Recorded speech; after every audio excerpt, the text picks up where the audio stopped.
Well, g'day North fans and welcome to the member Q&A brought to you by AIA Vitality. We are joined by North Melbourne's recruiting team following last week's draft. So on the call, we have Brady Rawlings, Luff, Mark Finnigan and Scott Clayton. Welcome, fellas. G'day, Stan. Yeah. Before we jump into the questions, I thought, Brady, you might be able to take us through how the draft went. So starting with the first night, we made some live trades before taking Jason and also after taking Jason. So I was wondering if you could maybe just start there. Yeah, no worries, Sam. We going into the draft and in the weeks leading up to the draft, we discussed internally about the potential of getting further up the draft to get us in a position where we could possibly take a player that we might have had rated in our 20s or 30s rather than wait till 42 and 47, which is what the currency we had post that Coleman Jones trade. So we've been discussing it for some weeks. Obviously, when we had pick one on the night, it took us a while to read out Jason's name. That was due to needing to do a trade before Sam Darcy got a bid, which we were pretty sure was coming from the Giants at pick two. And given that we were gaining currency from Geelong, we needed the Dogs and the Cats to do a trade before we could do a trade with the Dogs to get the Cats pick 32, which might sound a little bit confusing, but it needed to be broken down into two trades and it needed to be done before a bid come at Darcy. So it might have been a bit confusing for some fans out there and wondering why we don't just call Jason's name out straight away. We're certainly going to call his name out. We just had to get a couple of things done before that name was called. And then we were in a similar boat with the next trade we did to get the pick 36 from Collingwood. That needed to be done before a Dacos bid was done, which we had pretty good intel it was coming at pick 4. So we needed to trade our currency that we got from the Dogs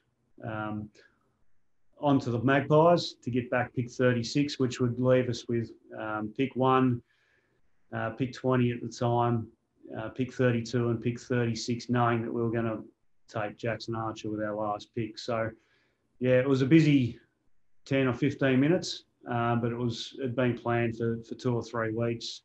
And, it got us to in a position where we could start looking at some talent that we had quite high up our order. So that's how it all unfolded. Awesome. Yeah, there was a few questions about that. So hopefully that gives some insight to the fans out there that were wondering why we were doing some live trading before taking Jason. So thanks a lot for that, Braids. I guess we'll jump into the questions now. And a few to start with are about the strategy of the draft. So Glenn, this one's for you, mate. Without revealing a club, what was the best offer put forward for our pick 22 and how many other clubs came asking for it? And sorry, that one's from the King, if anyone's wondering. Yeah, I won't go into what the best offer was, but overnight we probably had about 4 clubs that were coming for that. We ended up having more clubs come for our pick. It was 37 at the time. So there was a bit of interest in our picks. I think it was probably a reflection of where everyone thought the draft was at. There was probably, I would say, about 30 names on each club's board. So they were pretty keen to get into the 30s, but it ended up there wasn't a lot of trading with those picks because from our point of view, we really wanted to use that 4th pick, which ended up 38. So there was plenty of interest and some good interest and some good offers, but we did all the work on the draft and we were pretty keen to use that 4th pick. But if we had run out of players, we did have plenty of backup plans to get rid of that pick if we wanted to, and it would have given us some currency into next year. But we're happy to take the player. Awesome, thanks for that, Luffy. And another question here from Mr. Pink. This one maybe for you, Mark, is how influential in the decision making was the fact that Goethe and Bergman, and I guess you could throw Arch in there as well, were childhood North fans? Oh, look, I suppose it's an added bonus. Obviously, we're picking the talent and we want to pick players to become successful AFL players, but the added bonus with those 3 boys are lifelong North supporters, and not only are we giving them an opportunity to live out their dream, but at the club they've barracked for their whole life. Awesome. And we might stay with you on this one, Mark. This one's from Tyler Clark, and this is about about Goethe. So what position do you reckon Josh Goethe would be best suited to play next season? And then where do you see him playing his best footy in the future? Yeah, Josh is very versatile. He's played in all three zones through his junior career. But we see Josh starting as a halfback for us, rebounding off halfback, which will be his starting point. And then depending where the coaches see him develop in the future, but he is able to play all three zones. Awesome. And then there's another one here for Goethe, which you might be able to answer as well, Mark, which is from Adam Mann. He asks, with the amount of midfielders we have, I like the idea of Goethe on our half-back line. He has some real speed and can slot perfectly to give us some run off half-back, sort of like Hawley. Could this be a potential position for him in the team? Yes, mate. Yeah, he'll start in that part of the ground and work with the defenders as that rebounder for us. Awesome. And another one, let's stick with you again, Mark, here. Sorry, I'm bombarding you a little bit, but this one's from Justin, and it says, can you see Miller Bergman using his kicking skills as our kick-in specialist?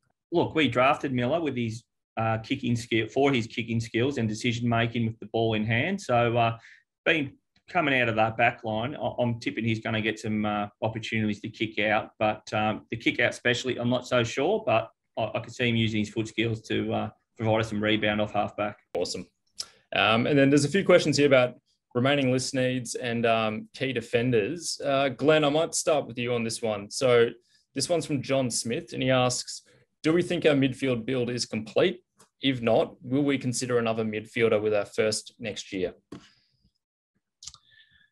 There's a lot to play out in the next 12 months. So we need what the draft pool's like and what's there at our pick. I don't think we just close the book and think that our midfield's set. You need to assess the talent and how high that talent is. Clearly, we've addressed the midfield ever since the Jai Simpkin draft. We've brought a lot of midfielders in and high quality midfielders. So we're really excited about the midfield going forward. So I think it's a wait and see for 12 months time, depending on the talent pool. And then there's a few questions here from Joel Williams. I've got one from Patrick Aylwood, Nick Walker, and I might go with Nick. So this is about key position players. So we got one here saying, great work on the draft, guys. Very happy with the pickups. Can you elaborate on the thought process behind not selecting a young key position player, mainly a defender, for a bit more depth in that area, considering the retirement of Robbie Tarrant and our solid mid and ruck stocks? So Glenn, I might get you to answer that one as well, mate. Yeah, the reality is that there's 17 other clubs that have picks at the draft. So you're not always going to get the players that you want. We recognise that list need, but we also recognise that we had to address the small forward space and the rebounding defender. It just happened that on our draft order that we're able to pick up Paul Curtis and Josh Goethe and Miller Bergman that fill those needs. We didn't ignore it, but it just wasn't the right timing in terms of the draft and the draft picks we had and the players that were available. I think I said last time that we don't want to reach. We don't want to reach for a player that isn't in our order just because he's a key defender. So I think that's important to note. And the other important thing is there will be opportunities. And 12 months ago, people were asking about the key position up forward. And within 12 months, you pick up a Jacob Edwards and a Callum Coleman-Jones that can help in that area. So we're ready there for any opportunities. But it's important that, we don't reach. And all in all, it was a pretty thin space, the key defender space in this draft. And we think there's a bit more there next year. It's a taller draft. So we'll be working really hard on the Tier 2 competitions, the underage competitions, looking for those players. But when the right one's there and the right opportunity's there, we'll address it. AIA Vitality is a great way to get to know your health better. You can access the program through your AIA health policy, and it has a whole range of science-backed tools and checks to help improve your health and well-being. The more you work on improving your health, like getting your step count up or tracking your sleep, the more you'll be rewarded with vouchers from popular retailers, including the Roo Shop, Uber Eats and Woolworths. Now it's time to make healthier choices that benefit your life, the club and your hip pocket. Head to aia.com.au/NMFC to learn more. And Scott, I might bring you in here, mate. So how would you describe next year's draft? Is there a lot of talls, midfielders, small forwards, or is it kind of too early to tell? We've had an initial look. There's been some good 17 games between SA and WA and Tassie and Queensland. I suppose it's a moot point. We've been talking about tall players, and it looks to be a very good tall player draft, albeit a long way out. And normally if there's, half a dozen or 10 reasonable tall players, everyone thinks it's a great draft. But it was quite evident in some of those practice or games across states that there was a very good stock of tall players. So that looks promising.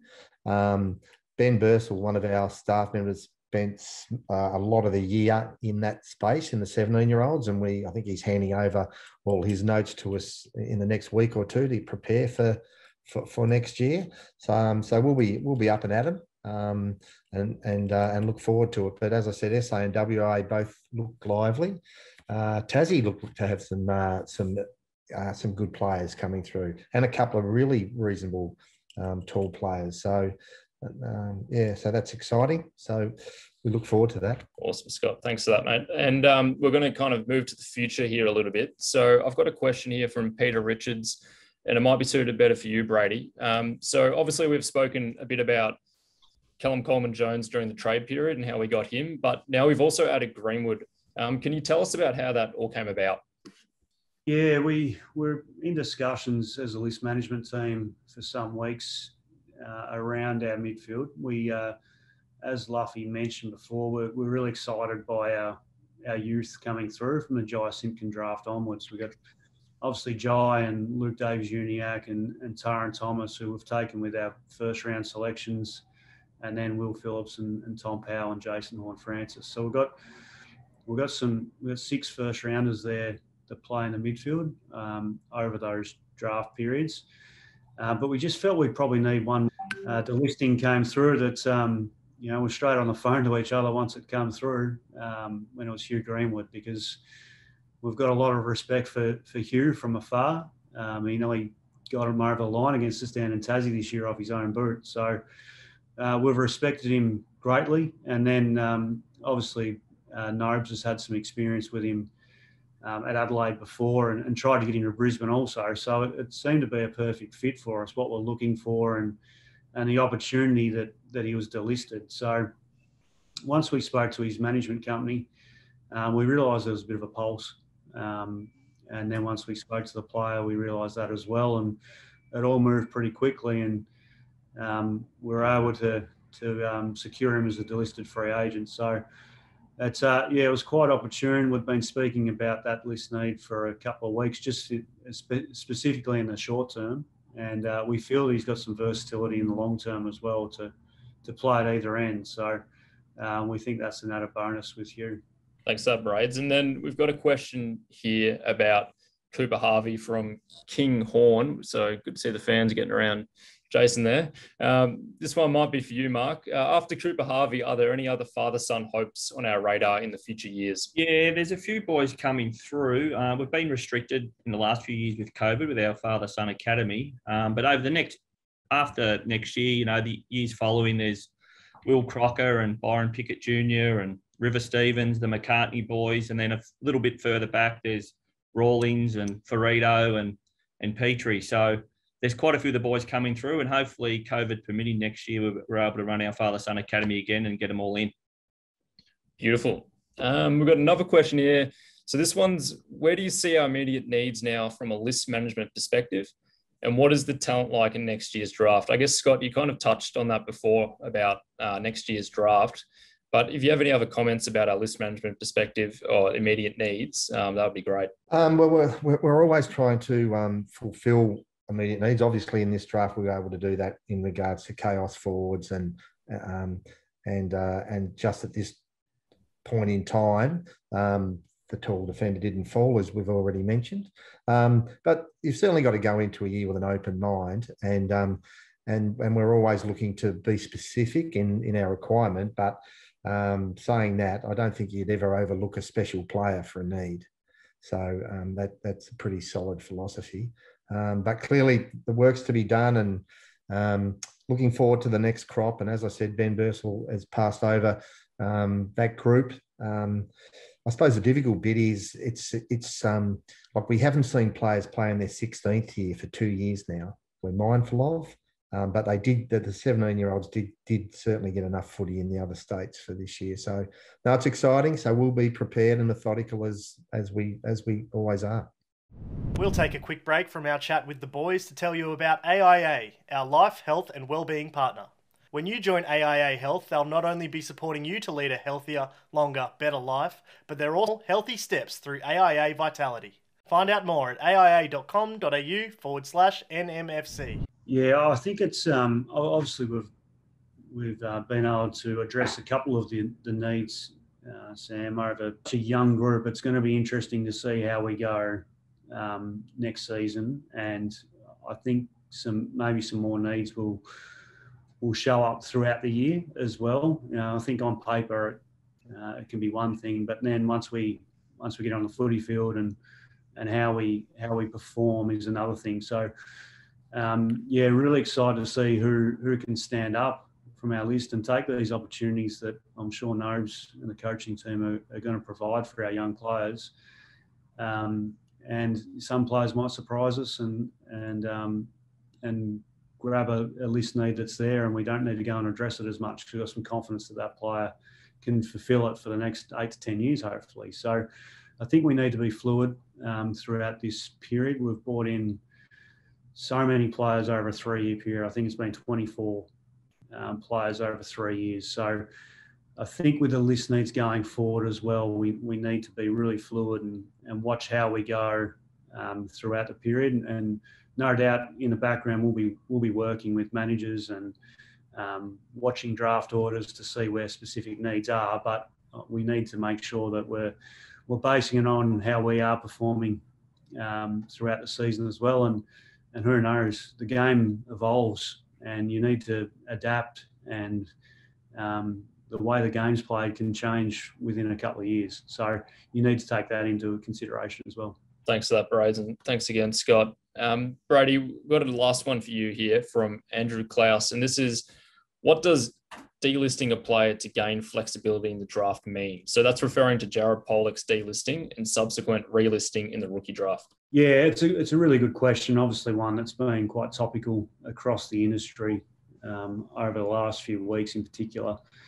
And the reason clubs do make a decision like that is to provide more flexibility in the national draft. So obviously, if you can take an extra pick in the national draft, and it's, for us, we ended up taking our 4th player at pick 38 in the draft. If we didn't have that flexibility, then we're not bringing Miller Bergman into our club, and end up bringing in a rookie instead. That every club gets 30 more opportunities to pick a player before we pick that rookie. So it's to position yourself so you're getting the top end talent in the national draft, and it's placing a player from your primary list back to a rookie. Obviously you need to delist them to be able to do so, but given that we had first pick in the rookie draft as well, it was some safety there that we know we're going to keep and retain our player unless they're taken a national. But the reason is that you provide an extra spot in the national draft, which you can go and select a talent that's ranked higher than what you'd be getting if you waited to the rookie draft. Thanks for that, Braids. And I think that just about wraps it up, guys. So thanks a lot for taking the time out of your day to answer all these questions that the members have submitted. It's great to be able to do this straight after the draft, and I'm sure the members will really appreciate it. And of course, thanks to the members who submitted questions. They've been fantastic. So thanks again, guys. Thanks again for your time, and good luck for the upcoming season. Thanks, Sam. Thanks, Sam.